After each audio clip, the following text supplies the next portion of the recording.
நான் பொறுக்கியும் போலீஸா? டிடி தண்டபாணி. நீ டிடி தண்டபாணி இல்லையா? கேடி தண்டபாணி.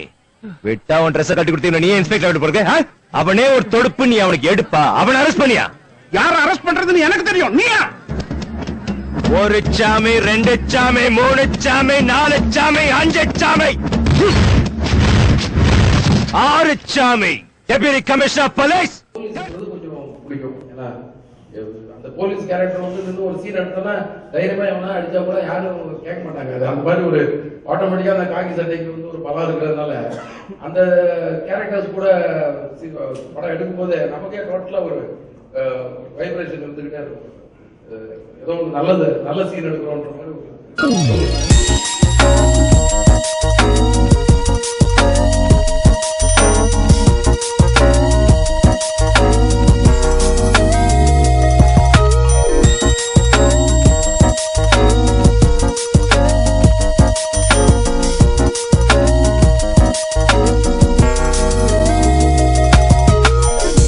ஒரு வருஷம் படம் எடுக்கிறப்பவே ஒரு டைரக்டர் வந்து நல்ல பேரோட வந்து நான் போய் கோயம்புத்தூர்ல போய் ஷூட்டிங் எடுத்துட்டு போது எனக்கு ஒருத்தர் வந்து, சார் நீங்க ரொம்ப ஒர்க்குன்னா ரொம்ப கோவப்படுவீங்களாமே, ரொம்ப சுறுசுறுப்பா இருப்பீங்களாமே, ரொம்ப காலையிலே வந்து ஷூட்டிங் எடுப்பீங்களாமே, இந்த மாதிரி பப்ளிக்கே கேட்கிற அளவுக்கு என் ப்ரொடியூசர் போய் அங்கே சொல்லல, என்னுடைய ஃப்ரெண்ட்ஸ் போய் சொல்லல, என்னுடைய அசிஸ்டன்ஸ் போய் சொல்லல, நானும் போய் சொன்னீங்க.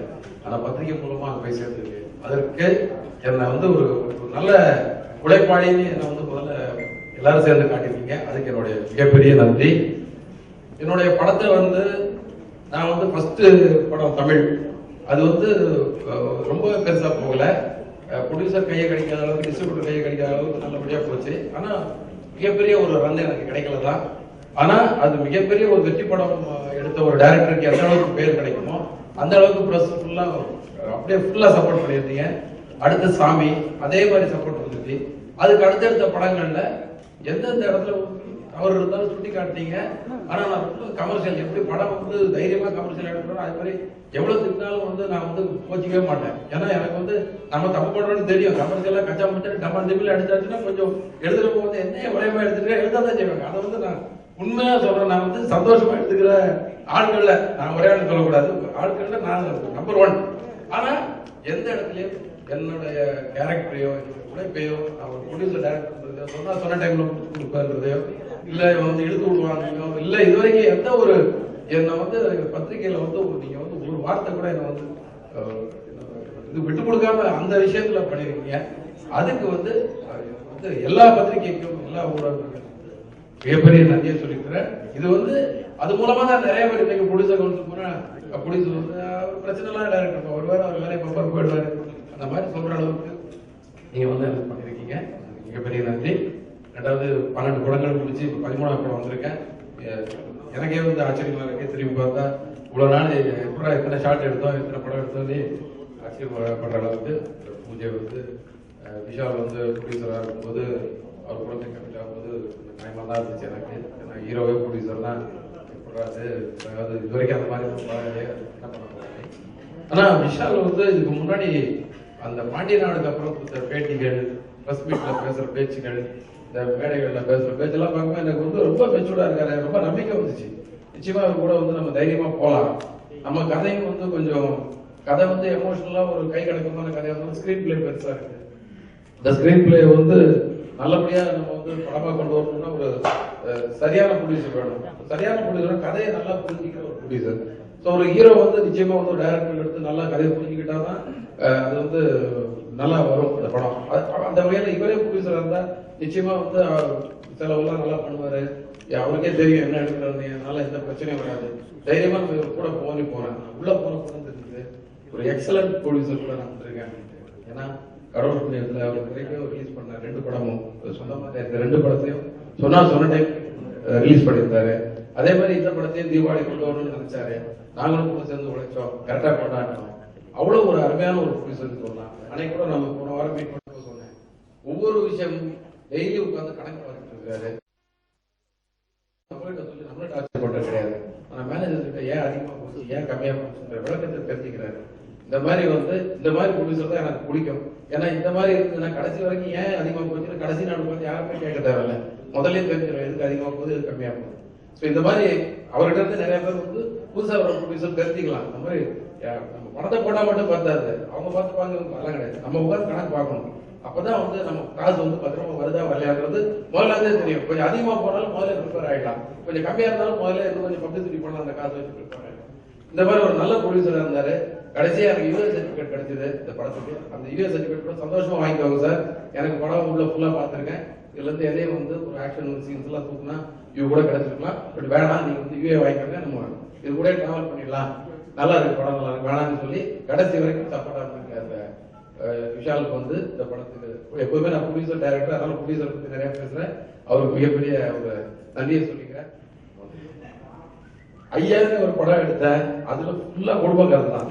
ஆனா அங்கேயும் பிரகாஷ் ராஜ் வந்து டார்ச்சர் பண்றாரு, தகராறு அவரை அடிக்கிறதுக்கு 10 பேர் அனுப்புறாரு. அப்ப என்ன பண்றது, ஆட்டோமேட்டிக்கா அடிதடி ஆகிடுறது. அடிக்கிறவங்க கையில அருவா எடுத்துடுறான்.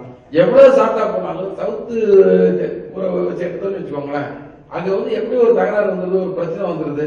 நான் அருவா இல்லாம கூட சிங்கத்துல எல்லாம் அருவாவே இருக்காதுன்னு நினைக்கிறேன். சிங்கத்துல துப்பாக்கி அப்படிதான் அந்த போலீஸ் படம் தர அருவா அவாய்ட் பண்ணிட்டு இருந்தேன். நிறைய பேர் அருவா இல்லாம எடுத்த படம் ரொம்ப கம்மியா இருந்துச்சுன்னு சொல்லி பாராட்டெல்லாம் செஞ்சிருந்தீங்க. அந்த மாதிரி ஏதாவது ஒரு படத்துல அமையும் கதை. முதல்ல இருந்து இன்ஸ்பெக்டர் ஆகணும், அதாவது எடுத்தோட ஒரு டிகிரி படிச்சுட்டு சப் இன்ஸ்பெக்டர் ஆகணும்னு ஒரு ஆசை. வீட்டுல வந்து அப்பா வேண்டான்றாங்க. சரி நம்ம ஒரு ஹையர் கிரேடு போலீஸ் ஆஃபீஸர் ஆயிட்டா அப்போ யாரும் வேணும்னு சொல்ல மாட்டாங்க. ஏன்னா ஒரு கேப்டன் மாதிரி இருக்கலாம். அதுக்கு என்ன பண்ணணும்னா ஐபிஎஸ் படிச்சாச்சுன்னா எடுத்தோடனே அசிஸ்டன்ட் கமிஷனர் போஸ்டிங் வாங்கிக்கலாம், இல்ல டிஎஸ்பிஆர் ரோல்ல போடுறாங்க. ஓகே படிக்கலாம்னு சொல்லி அதுக்கு ஒரு புக்கெல்லாம் வாங்கி படிச்சு போய் ப்ரிலிமினரி எக்ஸாம்னு ஒண்ணு இருக்கு. அதுக்கப்புறம் தான் main exam. Preliminary exam question paper பார்த்தோம்னா அங்கேயே ஷாக் நான் இருக்கு. ரொம்ப அறிவு வேணும் போல இருக்கு. இதுக்கு ஆசை இருந்தா பார்த்தாது அறிவு கூட அதெல்லாம் நிறைய படிக்கணும் அப்படின்னு சொல்லி அங்கேயே தூக்கி அங்கேயே சூழப்பேட்டில தான் ஒரு இடத்துல அந்த ஆதிகளை கூட பத்திரமா வச்சிருக்கேன். நாளைக்கு யாரும் நம்மள கால் பண்ணுறக்க வச்சிருக்கேன். அப்படியே யாரை கட்டிட்டு வந்துட்டேன், இது வேலைக்கு ஆகுது. அடுத்து ரியல் எஸ்டேட்ல ஆல்ரெடி இருந்தாங்க. அதுல இருந்து டிரான்ஸ்பர் ஆனது தான். இந்த ஆசைகள் எல்லாம் நிராசையா மாதிரி வக்கீலுக்கு படிக்கணும்னு சொல்லி சீட்டே கிடைக்காம ஒரு ஆள் பின்னாடியே சுத்தி கடைசி 6 மாசம் கழிச்சு சீட் இல்லைட்டாங்க. இப்படி எல்லாம் அலைஞ்சு கடைசியில எல்லாத்தையும் முடிச்சுட்டு யாரை கட்டிட்டு கடைசியா வந்துதான் நம்ம வந்து நம்ம ஏதாவது பிசினஸ்ல இருந்து வெளியே எங்கேயா போடும், எங்கேயா போய் அட்டிமையா வேலை செய்யணும், கொடுமையா வேலை செய்யணும், அதுல இருந்து முன்னேறி வரணும். அதுக்கு எந்த இடம் கரெக்டான பண்ணும்போது வீட்டை சுத்தி ஒரு 10-20 ஸ்டுடியோ இருந்துச்சு. சாலிகிராமம் தான் என்னோட ஏரியா. அந்த ஏரியா இது உள்ளே போயிடுவோம். அது அப்பப்போ கதை தட்டிக்கிட்டே இருக்கணும். போயிடலான்னு சொல்லி அது கூட வந்தேன். அவரோட புண்ணியத்துல வந்து செந்தில்நாத் சார்ட்ட ஃபர்ஸ்ட் படம் அசிஸ்டன்ட் டைரக்டர் பண்ணேன். அங்கே வந்து நிறைய டேரக்டர்ஸ், நம்ம Alex Pandian sir, Natraj sir, KP sir, Sarath sir, Nasser sir, நிறைய பேர்கிட்ட ஒர்க் பண்ணேன். டிவி சீரியல்ஸ்ல ஒரு நம்ம அமித்யார் சார் இல்லை எதுவும் விடுறது கிடையாது. வளர்ச்சி ஒரு 10 வருஷம் 12 வருஷம் அடிச்சு கடைசியில அமுதா சார் வந்து தமிழ் படம் அந்தந்த நேரத்தில் எனக்கு வந்து காலையில் 6:30 மணிக்கு வர்ற நடிகர் எல்லாரும் எனக்கு ரொம்ப பிடிக்கும். அதுல வந்து அத்தனை பேர் வந்து நல்ல நடிகர்கள் தான். எல்லாரும் வந்து எனக்கு வந்து அதுல வந்து யாருமே எனக்கு வந்து குறை வைக்கல. ஏன்னா கொஞ்சம் லேட்டா போற நடிகர்கள் என் கூட வந்தோம்னா கரெக்டா டைம் வந்துருவாங்க. மற்றபடி நடிப்பு விஷயத்துல ஒவ்வொருத்தரும் ஒவ்வொரு சாதனை புரிஞ்சிருக்காங்க. அதனால என்னோட கேரக்டருக்கு ஏற்றபடி எல்லாருமே நல்லா கோஆபரேட் பண்ணி வச்சிருக்காங்க. என்கிட்ட நடிச்ச அத்தனை பேருக்கு. ஏன் சரத் சார் வந்து ஐயால வந்து உட்காந்து அந்த ஓல்டு கெட்ட போட்டு வந்து பாட்டில் பார்த்தா எனக்கே வந்து எங்க அப்பா உட்காந்து இருக்கிற மாதிரி ஒரு டென்ஷனாவே இருக்கும். அவரும் அந்த கெட்ட போட்டா பேசவே மாட்டாரு, அமைதியா உட்காந்து பார்த்துட்டே இருப்பாரு. ஸோ இந்த மாதிரி அத்தனை பேருமே வந்து ஒவ்வொரு கேரக்டரா ஒவ்வொருத்தரும் கோஆபரேட் பண்ணிக்கிறாங்க. எனக்கு அதான் அது மேபி அதுதான் எனக்கு வந்து மிகப்பெரிய பாடம் நினைக்கிறேன். இந்த வியாபாரத்துல வந்ததுதான். ஏன்னா ரொம்ப கஷ்டம் பிசினஸ் வந்து எந்த மாதிரி பிசினஸ் இருந்தாலும் ஃபைனலா சேல்ஸ்ல வந்து சக்சஸ் பண்ணணும் மட்டும்தான் லாபம். சேல்ஸ்ன்றது ப்ராடக்ட் நல்லா இருந்தாலே சேர்ந்து ப்ராடக்ட் கரெக்டா வரணும்னு சொல்லி சொல்ல முடியும். எந்த தொழிலையும் நான் சொல்றேன், பிசினஸ் கண்டிப்பா ஆனாதான் ஒர்க்கர்ஸ் சம்பளம் கொடுக்க முடியும். நான் மளிகை கடையில இருந்தே சொல்றேன். ஸோ அது வந்து ஒரு பெரிய ரிஸ்கி ஏரியா. அதுக்குள்ள இருந்தா ஒன்லி பிசினஸ் மேனா இருந்தா மட்டும்தான் வந்து போராடி ஜெயிக்க முடியும். அதுலயும் ஜெயிக்கலாம், போராடணும். அது மளிகை கடையா இருந்தாலும், ஹார்ட்வேர் இருந்தாலும், ரியல் எஸ்டேட் இருந்தாலும், கன்ஸ்ட்ரக்ஷனா இருந்தாலும், ப்ரொடக்ஷனா இருந்தாலும், சினிமா ப்ரொடக்ஷனா இருந்தாலும், அந்த ஒரு வேலையை மட்டும் நான் செய்யறதா இருந்துச்சுன்னா நான் அதுக்குள்ள போயிடுவேன். இந்த வேலையை சேர்த்து செய்யணும் கண்டிப்பா என்னால செய்ய முடியாது. எனக்கு அந்த அளவுக்கு ஸ்ட்ரென்த் கிடையாது. எனக்கு ஒன்லி எடுத்த வேலையை மட்டும் நம்ம ஸ்ட்ராங்கா செய்யும். இதுக்கே பயந்த வயதை கலக்கி வேலை செஞ்சுட்டு இருக்கோம். ஒவ்வொரு நாள் ஷூட்டிங் நடக்காதா, நாளைக்கு என்ன பிரச்சனை ஆப் வைக்க போறோம் ஒண்ணுமே தெரியாது. இதுல ப்ரொடக்ஷன் வச்சு செக்ல கேட்டு போனா முடிஞ்சது கதை. சீன் எல்லாம் அப்புறம் படம் தான் முடிஞ்சு நடக்காது. ஏன்னா என்னால முடியாது, சில பேரால முடியும். முன்னாடி எல்லாம் 2 படம் 3 படம் டைரக்டர்ஸ் பண்ணாங்க. இன்னைக்கு எங்களால ஒரு படமே வந்து வருஷத்துக்கு பண்ண முடியல. ஒரே நேரத்தில் 2 படம் 3 படம் பண்ண டைரக்டர்ஸ் இருந்தாங்க. அந்த மாதிரி சில அந்த ஸ்ட்ரென்த் இருக்கிறவங்களால படம் ஃபீல் பண்றாங்க. ப்ரொடக்ஷன் அண்ட் டைரக்ஷன் ஹீரோ எல்லாம் சேர்ந்து பண்றாங்க. அதுலயே சக்சஸும் பண்றாங்க இல்லையா. நம்ம வந்து அது மசாலா படம் இருக்கிற டைரக்டர்ஸ்ல நான் உதாரணம் சொல்லுவேன். நீங்க தப்பா ரைட்டா தெரியாது. நீங்க உதாரணம் சொன்னீங்க, எங்க கிரேட் சங்கர் சார் மசாலா படம் தான் எடுப்பாரு. அதை வந்து பிரமாண்டமா எடுப்பாரு. அவர் தான் இன்னைக்கு நம்பர் 1 இந்தியாவிலே பெரிய படம் நீங்க வந்து நம்ம பண்ணிட்டு இருக்கிறோம். என்ன ஐ பண்ணிட்டு இருக்கிறோம். அடுத்து ரவிக்குமார் சார், அவர் ஃபர்ஸ்ட் படத்துல இருந்து இன்னைக்கு வரைக்கும் மசாலா தான். ஆனா அந்த மசாலா வந்து பாருங்க, இன்னைக்கு வரைக்கும் ரஜினி சார் படம் பண்றாரு, கமல் சார் படம் பண்றாரு, சக்சஸும் பண்றாரு. அவங்கள வந்து நான் ஒர்க் பண்ணாடு கூட அவங்களெல்லாம் வந்து அப்படி தூரத்துல இருந்து அப்சர்வேஷன் பண்ணிருக்கேன். அந்த மாதிரி ஒரு ரூட்ல நம்ம போயிட்டு இருக்கலாமே. கொஞ்சம் ப்ரொடியூசர் டைரக்டர்ஸ் கொஞ்சம் பேர் தேவைப்படுறாங்க இல்லையா. அந்த மாதிரி நம்ம இருந்துடலாமே தான் நான் இந்த ரூட்ல அப்படியே போயிட்டு இருக்கேன். வேற எந்த ரூட்டும் போலாம்னா எனக்கு பெருசா தெரியாது. எனக்கு ஒண்ணுமே அதை நான் ட்ரைலாம் பண்ண ஒரு படம் 2 படம் பெருசா சக்சஸ் ஆகுது. இது 100% சக்சஸ் ஆகும்னு நான் நம்பி அப்படின்னு நம்பல. இது நமக்கு ஓரளவுக்கு ஏதோ ஒரு ரூட் தெரியுது, இதுல ஸ்ட்ராங்கா சொல்லி போயிட்டு இருக்கேன். அடுத்த படம் வந்து நான் சூர்யா சார் கூட தான் பண்றேன். அது வந்து என்ன போகுதுன்னு இன்னும் தெரியல. ஏன்னா அந்த படம் பிடிச்சி 23 ரிலீஸ் ஒரு 2 நாள் கொஞ்சம் ப்ரொமோஷன் நாளைக்கு பார்த்து அதுக்கப்புறம் தான் நான் சூர்யா சார் கொடுத்து உட்கார போறேன். ஏற்கனவே நாங்க 2 ஸ்கிரிப்ட் பேசி வச்சிருக்கிறோம். அதுல எது இல்ல சிங்கப்பிரியா கன்வெர்ட் பண்றோமா என்ன இன்னுமே எனக்கு தெரியல. அடுத்த படம் எனக்கு சொல்லியிருக்கேன்.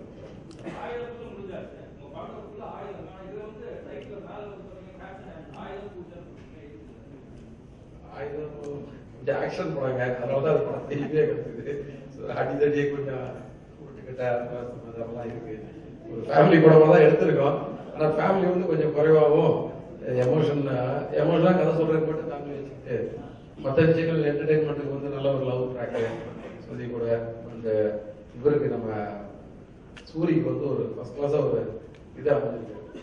நல்ல ஒரு காமெடி ட்ராக் கதைக்குள்ளதான் சீன்ஸ் வந்து கதையை விட்டு வெளியே போகலாம். ஆனால் தனி சீன்ஸாவே நிறைய பண்ணிருக்கோம். இமான நாச்சா உள்ள போட்டு அவங்க காம்பினேஷன் ஒன்று ஒர்க் பண்ணிருக்கோம். ரொம்ப நல்லா வந்திருக்கு.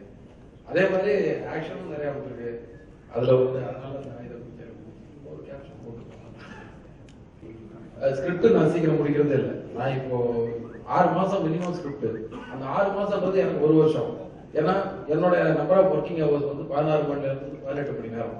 நான் போய் சென்னையில வந்து கண்டிப்பா 16 மணி நேரம் வேலை செய்வேன். இதே ஸ்கிரிப்டுக்காக நான் அவுட்டோர் போனோம்னா 20 மணி நேரம் 22 மணி நேரம் டோட்டலா வந்து அடுத்த நாள் காலையில தூங்காம சேர்ல உட்காந்து அப்படியே கூட கண்டினியூ பண்ணுவேன். இது மாதிரி நான் ஒர்க் பண்ணுவேன். அப்போ என்னோட ஒர்க்கிங் ஹவர்ஸ் வந்து கிட்டத்தட்ட 1 வருஷம் ஆகும் ஸ்கிரிப்ட் ஒர்க். அண்ட் ஸ்பாட்ல ஒர்க் பண்ணிட்டு இருக்கும்போது டெய்லி நைட் டிஸ்கஸ் பண்ணுவேன். ஹஸ்பண்ட்ஸ் எல்லாம் போட்டு டார்ச்சர் பண்ணி அடுத்த நாள் இருக்க போற சீனை. அதுக்கப்புறம் ஒரு ஷெடியூல் முடிச்சு வந்தோம்னா அடுத்த ஷெடியூல் டிஸ்கஸ் பண்ணுவேன். இன்னும் கூட எவ்வளவு டைம் ஆகுது பாருங்க. ஸோ டிஸ்கஷன் வந்து இவ்வளோ இந்த படம் நான் எடுக்கிற படம் சுமாரா இருந்தாலும் அது வந்து ஏகப்பட்ட டிஸ்கஷனுக்கு அப்புறம் வந்த படம் தான் அது. அதுதான் வந்து இன்னைக்கு வந்து காப்பாற்றும். நீங்க சொன்ன மாதிரி நான் வந்து என்னோட நண்பர்களுக்கு வந்துட்டு இருக்க டைரக்டர்ஸுக்கு சொல்றேன், என்னுடைய அட்வைஸ் கிடையாது, ஒரு அன்பான ஒரு கோரிக்கை. ஏதோ டிஸ்கஷன் பேசிக்கிட்டே இருங்க, அவ்வளவுதான். பேச பேச பேச வேண்டாங்கிறது கழிஞ்சு போயிடும், வேணுங்கிறது உள்ள வரும், நல்லா இல்லாதது போயிடும், நல்லது வரும். டைம் நம்ம முடிஞ்சிருச்சு. நம்ம ஸ்கிரிப்ட் நம்ம இன்னைக்கு ஷூட்டிங் தான் முடிவு பண்ணா நிச்சயமா வந்து ஏதோ ஒரு 10% நம்ம வந்து ஏதோ ஒன்று பேஸ் பண்ணிடுவோம். டைம் இருக்கிற வரைக்கும் டிஸ்கஸ் பண்ணிக்கிட்டே இருக்கலாம். அந்த மாதிரி தான் நான் பண்ணிட்டேன். கொரியன் படத்தையும் பார்த்தது, ஜப்பான் படத்தையும் பார்த்தது, ஹிந்தி பார்த்ததுல ஒருத்தர் தான் கேட்டாரு, சார் நீங்க ஹிந்தி படம் எப்போ சார் நீங்க டைரக்ட் பண்ண போறீங்க? ஹிந்தி படம் எப்போ பார்க்க போறீங்க? ஒரு படமும் பார்த்தது இல்லையா? ஏன்னா நம்ம தமிழ் படமே பார்த்தா சூப்பரா இருக்குது. அதை விட இது இருக்கு. ஷூட்டிங் டைம்ல பார்க்க முடியாது, பார்த்தா கன்ஃபியூஸ் ஆயிடுவோம். அதனால ஷூட்டிங் முடிஞ்ச உடனே ஓடுற படங்களை போய் பார்க்கறது, இல்லாட்டி ஓடி முடிஞ்ச படத்தோட சீடியை வாங்கி போட்டு பார்க்கறது. இதுக்கே நமக்கு டைம் தெரியாது. எங்க போய் நம்ம ஹிந்தி படம் டெக்னிக்கலா நம்ம ஊர் டெக்னிக்கலா விட என்ன இருக்கு? நம்ம ஊர்ல உள்ள படங்கள் பார்க்கறதும் நம்ம டெய்லி வந்து கத்துக்கிறது தான். ஒரு படங்களை பார்த்து கத்துக்கிறது டெக்னிக்கலா நான் வந்து பெரிய அப்டேட் பண்ணி பெரிய பெரியெல்லாம் எடுக்கலையே. சும்மா இருக்கிற கதையை தானே எடுத்துட்டு இருக்கிறேன் கமர்ஷியலா. அப்படி எனக்கு அப்படியா ஜிக்ஜாக் வந்து அது வந்து நம்பர் ஆஃப் ஷாட்ஸ் அதிகமாக எடுக்கணும்னு டிசைட் பண்ணிட்டேன் கொஞ்ச நாளா. ஏன்னா நம்பர் ஆஃப் டேஸ் அந்த பர்டிகுலர் டேஸ், அதனால தான் நான் ரொம்ப டார்ச்சர் டைரக்டர். என்னன்னா எனக்கு 2 சீன் போட்டேன். நான் 2 சீன் வந்து 8 16 ஷாட்ல முடிக்க விட நம்ம 32 ஷாட் எடுப்பேன். அந்த நம்பர் ஆஃப் டைமுக்குள்ள நிறைய ஷார்ட்ஸ் எடுக்கணும், அது நிறைய கட் பண்ணணும். ஸோ ஃபாஸ்ட் ஆகும்னு சொல்லி எனக்கு என்னோட சீனியர்ஸ் சொல்லிக் கொடுத்த விஷயங்கள் நிறைய ஷார்ட்ஸ் எடுக்கும். விஜய் விஜயன் சார் பெரிய அனுபவசாலி, நிறைய ஷார்ட் எடுத்துருக்கேன். கட் பண்ணணும், ஸ்பீடா இருக்கும், செட் பண்ணலாம், வேண்டாங்கிறத வந்து ஜம்ப்லாம் பண்ணி செட் பண்ணலாம். அதனால இப்போ நெகட்டிவ் வேற கிடையாதா? மொத்தமா 8 லட்சம் 9 லட்சம் அடி ஷூட் பண்ணி வச்சிருக்கேன் மொத்த படமும். நெகட்டிவ் கிடையாது, அது லேப் ஓடிக்கிட்டே இருக்கு ஃப்ரீயா. 8 எடுன்னு சொல்லி ஒரு 3 அடி ஷாட்டுக்கு வந்து 50 அடி 1 அடி ஷூட் பண்றது. அந்த மாதிரி. ஏன்னா ஆனா டைம் விடுறது கிடையாது. ஏன்னா 100 நாள் பிளான் பண்ண அந்த படம் 90 நாள்ல முடிச்சிட்டோம். ஏன்னா 90 நாள்ல முடிக்கணும்ன்ற வெறி எல்லாருக்குமே டோட்டலா. எனக்கு மட்டும் அந்த வெறி இருந்தா வேலை நடக்காது. மொத்தம் ஒரு யூனிட்டுக்கு இருக்கணும் எல்லாரும். அப்ப நம்ம ப்ரொடியூசரே டைரக்டர், ப்ரொடியூசரே வந்து ஹீரோவா இருக்காரு. ஒவ்வொரு அசைவலையும் நம்மளை பார்த்துட்டு இருப்பாரு.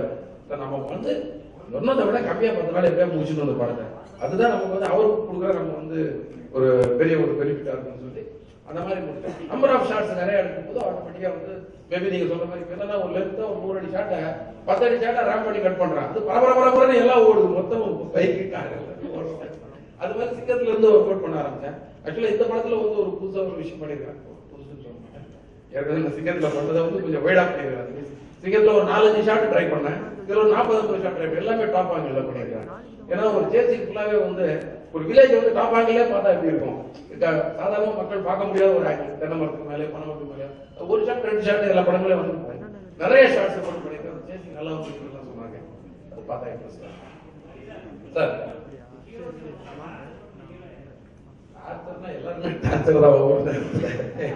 எல்லாரும் டார்ச்சர் தான். என்னன்னா அவங்களுக்கு சீன் நல்லா வரணும்னு சொல்லி சில நேரம் கன்ஃபியூஸ் ஆனாங்கன்னு வச்சுக்கோங்க. அவங்களுக்கு சீன் ஏதோ ஒரு குழப்பம் இருக்கு அப்படின்னு உள்ள வச்சிருவாங்க. வெளியே வந்து சொல்ல மாட்டாங்க அதை. ஏன்னா நம்பிக்கையோட வேலை செஞ்சுட்டு இருக்கிறாங்கன்னு அவங்களுக்கு மைண்ட்ல செட் ஆகிடும். அது எப்படி சொல்றது, இப்படி ஒண்ணு பண்ணிட்டு சுத்திட்டே இருப்பாங்க. ரெடி ஆயிட்டு இருக்காரு சார், ரெடி ஆயிட்டு இருக்காரு, அப்படியே போயிட்டே இருக்கு வண்டி. நமக்கு தெரிஞ்சிடும் இங்க உள்ள ஏதோ குழப்பம் இருக்கடா சொல்லி சீன் என்ன சார் சீன் ஓகே அப்படின்னா இல்ல அது அந்த டைலாக் தேவையில்ல அப்படின்னா எடு நம்ம பேக் எடு ஓபன். நானே பதில் சொல்ல மாட்டேன். என் ஹஸ்பண்ட் தான் பதில் சொல்லுவாங்க. ஏன்னா நான் பதில் சொன்னா கன்வின்ஸ் ஆயிடுவாங்க. நான் வேணும் கன்வின்ஸ் பண்றேன்னு அவங்க இன்ஃபுளுன்ஸ் ஆவாங்கன்றக்காக என் ஹஸ்பண்ட் தான் போவேன். வாங்க எல்லாத்தையும் சொல்லி இதுக்கு ஆல்ரெடியா நம்ம என்னென்ன பேசணும் எல்லாத்தையும் சொல்லு. எல்லாத்தையும் சொன்னோம்னா அவங்களுக்கு இவ்வளவு வீச்சிருக்கீங்க, அப்ப நீங்க எல்லாம் கரைச்சிட்டு தான் வச்சிருக்கீங்க. Okay okay. இந்த மாதிரி ஒரு டார்ச்சர் வந்து சில எப்போது ஒரு படத்துல ஒரு 2-3 நாள் நடக்கும். வந்து எங்கேயாவது அதெல்லாம் வந்து ரொம்ப ஸ்போர்ட்டிவா எடுத்து போனாங்க. ஏன்னா எங்களுக்கு வந்து டார்ச்சர் பண்றவங்க ரொம்ப பிடிக்கும். நீ கேள்வி கேட்டா என்கிட்ட பதில் வரும். என் பதில வந்து நான் சரி பண்ணிப்பேன். உங்க கேள்வி மூலமா என்னுடைய தவறு வந்து அடைபடும் இல்லையா. இதுல நான் இஷ்யூ எடுத்துக்கிட்டா அது பிரச்சனை. இஷ்யூ எடுத்துக்கிறதே கிடையாது. யாருக்கு டைமுக்கு வரல நான் மட்டும் தான் இஷ்யூ, எதுவுமே கிடையாது. டைமுக்கு வரலாம் இஷ்யூ தான் யாரா இருந்தாலும்.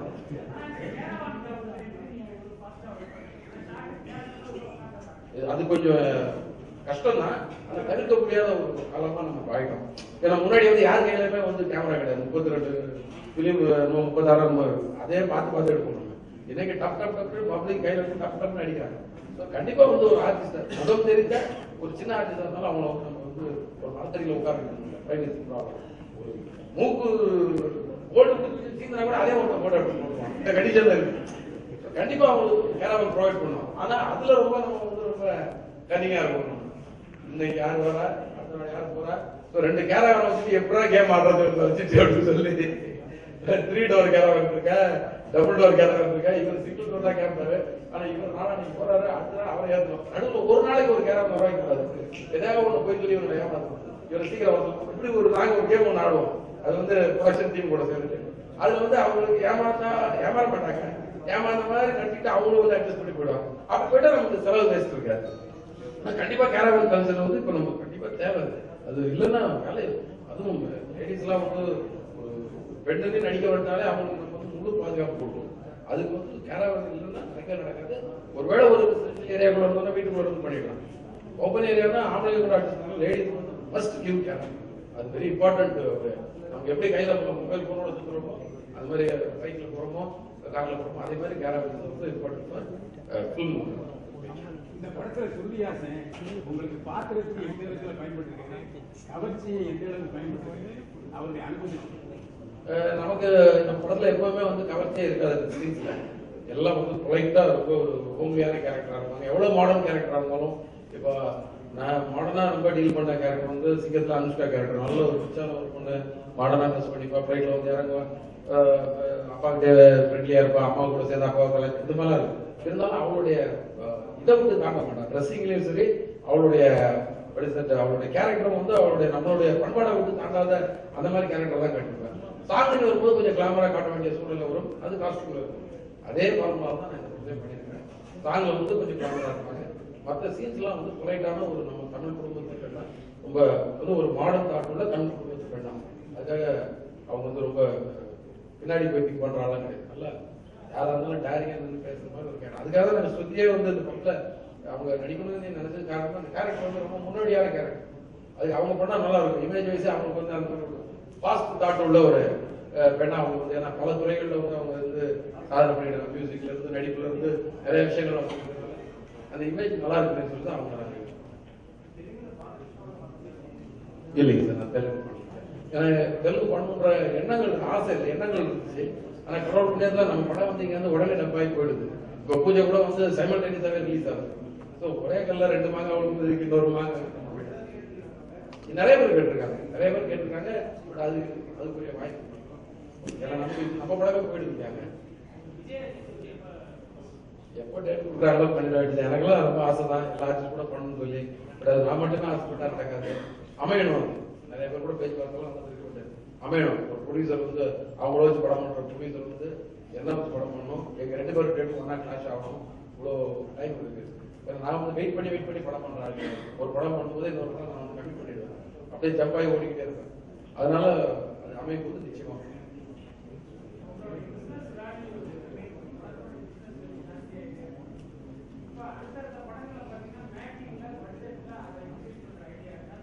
நிச்சயமா பண்ணிருக்கோம். இந்த படத்துக்கு வந்து அதான் நான் சொன்னேன். இந்த படத்துக்கு வந்து நாங்க எப்பவுமே மேக்கிங் வந்து பண்றதை விட அந்த மேக்கிங்ல மட்டுமே பண்ணா பத்தாது. எனக்கு கதையில அது வரணும். கதை ஸ்கிரீன் பிளேல வரணும். அந்த ஸ்கிரீன் பிளேல ஏற்றி இந்த ஆக்ஷன் தான். இங்க வீட்டுக்குள்ள போனா வீட்டு வாசல்ல 2-3 பேர் போட்டு ஆக்ஷன் போட்டு வந்தான். இது வந்து 3 நாள் எடுக்கிற போயிட்டு போனா அவன் கார் எடுத்துட்டு கிளம்புனா இவன் சேஸ் பண்ணி போய் துரத்தி அங்க போய் பொள்ளாச்சி டவுனுக்குள்ள மடக்கி ரவுண்டானால வச்சு வெளுத்தான். இதை யோசிச்சு பாருங்க. 1 வாரம் 10 நாள் ஆயிடுச்சு.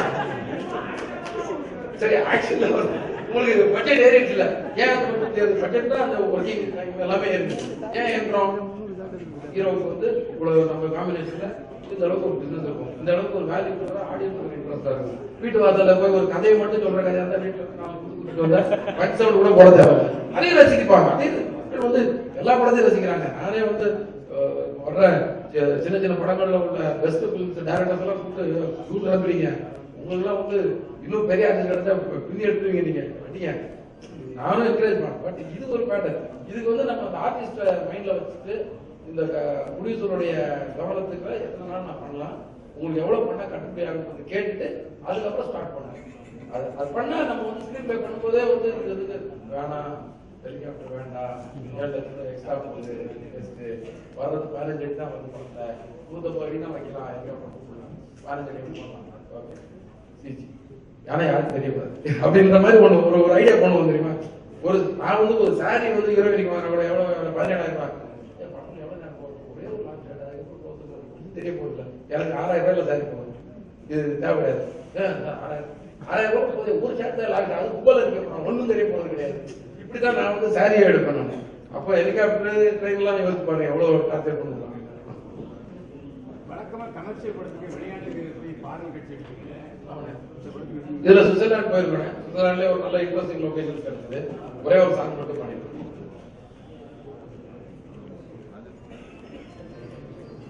ஓகே, அனைவருக்கும் நன்றி. எல்லாரும் சாப்பிட்டு